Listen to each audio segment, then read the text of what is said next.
Φίλες και φίλοι, καλησπέρα σας. Μπορεί να μεταβήκαμε απότομα στο Σεπτέμβρη για 24 ώρες, όμως πλέον γυρίζουμε και πάλι σελίδα και συνεχίζουμε την ιστορία μας με ιδανικές καιρικές συνθήκες για να απολαύσουμε τις διακοπές μας ή να προετοιμαστούμε για αυτές. Πιο αναλυτικά, αύριο Κυριακή, ηλιοφάνεια περιμένουμε σχεδόν σε όλη τη χώρα. Γενικά έθριος και άκρος καλοκαιρινός θα είναι ο καιρός, ενώ θα συννεφιάσει κατά τις θερμές ώρες της ημέρας στα ορεινά της Ανατολικής Μακεδονίας και της Θράκης. Οι άνεμοι θα πνέουν από διάφορες διευθύνσεις έως 4-5 μποφόρ, ενώ στο Αιγαίο θα πνέουν βοριάδες 5 με 6 μποφόρ και θα φτάσουμε και τα 7 μποφόρ στο Καρπάθιο πέλαγος. Οι ψυχρές αέριες μάζες θα απομακρύνονται σταδιακά και η θερμοκρασία σε μικρή άνοδο θα φτάσει το μεσημέρι τους 30 με 33 βαθμούς Κελσίου στο μεγαλύτερο μέρος της χώρας και κάτω από 30 βαθμούς Κελσίου στα παραθαλάσσια. Στην Αττική, τα σύννεφα και οι βροχές αποτελούν παρελθόν και ο καιρός θα είναι έθριος, καλοκαιρινός και ηλιόλουστος.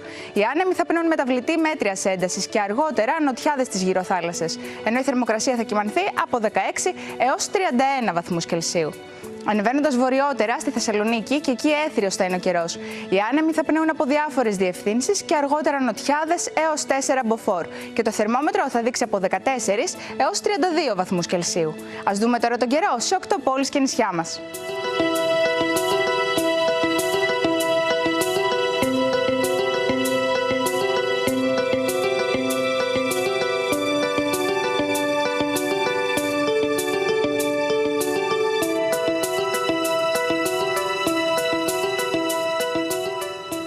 Την Δευτέρα, παρόμοιες καιρικές συνθήκες θα επικρατήσουν στη χώρα μας, με λίγες αστάθειες στα ορεινά αλλά και πρόσκαιρη άνοδο της θερμοκρασίας μετά την τριήμερη δροσιά.